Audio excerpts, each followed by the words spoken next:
Jam RM10,000. Ini aku dah cerita. Kecoh first time aku post pasal Huawei Band 10, harga RM10,000 itu sebelum launching.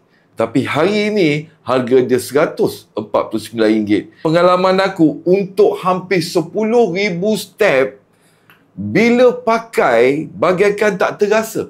Cukup ringan. Berat dalam 15 gram dan tebal dalam 9mm.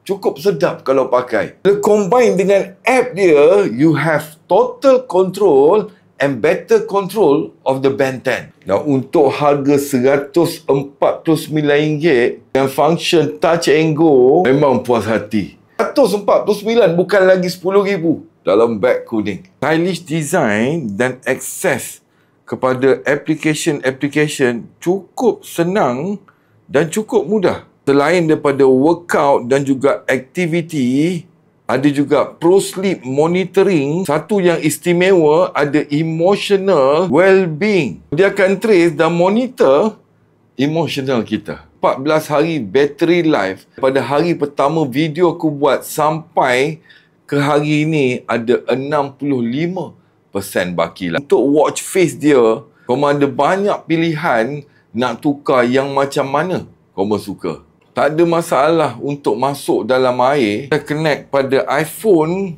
connect pada Android. Huawei Band 10 dalam beg kuning.